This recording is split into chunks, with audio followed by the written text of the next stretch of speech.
ખેડૂતો માટેની યુટ્યુબ ચેનલની અંદર આપ સર્વ મિત્રોનું સ્વાગત છે। તો મિત્રો, થયા 2 નિયમોમાં સૌથી મોટા ફેરફાર, જે રેશન કાર્ડ અને ગેસ સિલિન્ડર બાબતે સૌથી મોટો નિર્ણય ફેરફાર કરવામાં આવ્યો છે। તો સંપૂર્ણ માહિતી જાણીશું, વિડીયો અંત સુધી જોતા રહેજો। જો તમે અમારી ચેનલ પર નવા છો તો ચેનલને સબસ્ક્રાઈબ જરૂર કરજો। તો ચલો આજનો વિડીયો શરૂ કરીએ।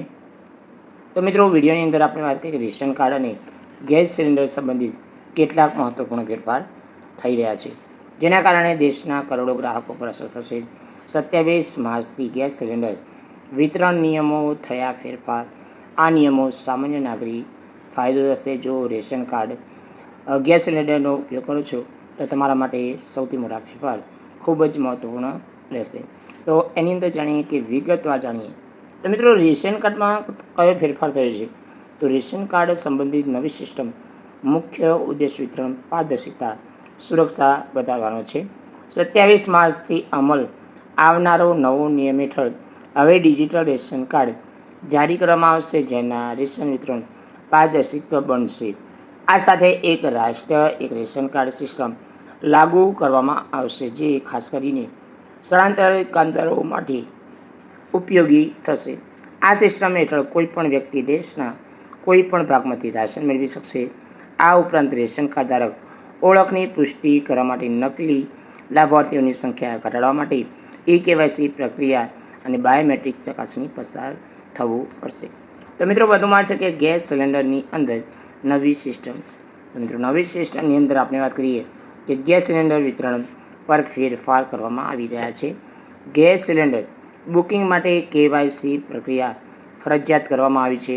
આધાર કાર્ડ મોબાઈલ નંબર સાથે લિંક હોવું જરૂરી છે। આ ઉપરાંત ગેસ સિલિન્ડરની ડિલિવરી દરમિયાન OTP વેરિફિકેશન પણ ફરજિયાત કરવામાં આવ્યું છે। તો ગેસ સબસિડીના નિયમો પણ ફેરફાર શક્ય છે। આ મહિનામાં ઉપલબ્ધ સિલિન્ડરની સંખ્યા પણ નવા નિયમ લાગુ કરવામાં આવી શકે છે।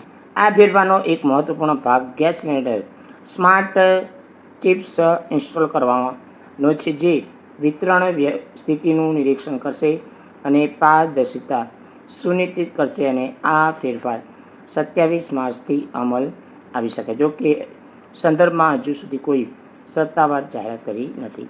પણ મિત્રો, ગેસ સિલિન્ડર સંબંધિત શું ફેરફાર થયો છે? તો ગેસ સિલિન્ડર સંબંધિત નવો ફેરફાર, બીજો ફેરફાર કરવામાં આવ્યો છે। તો ગેસ સિલિન્ડર બુકિંગ કરવા KYC પ્રક્રિયા જરૂરી રહેશે। આ સિવાય આધાર કાર્ડ મોબાઈલ નંબર સાથે લિંક કરાવવાનું રહેશે। Gas cylinder delivery OTP verification ફરજિયાત કરવામાં આવશે। તો ગેસ સબસિડી અંગે ફેરફાર કરી શકે છે।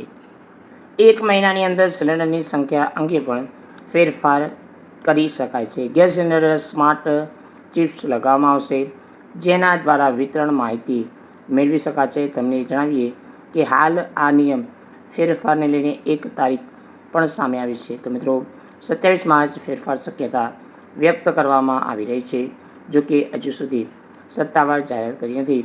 પણ મિત્રો, આ રેશન કાર્ડ અને ગેસ સિલિન્ડરની અંદર સૌથી મોટા 2 ફેરફાર થયા છે। તો જય હિન્દ મિત્રો, વંદે માતરમ, જય ગરવી ગુજરાત।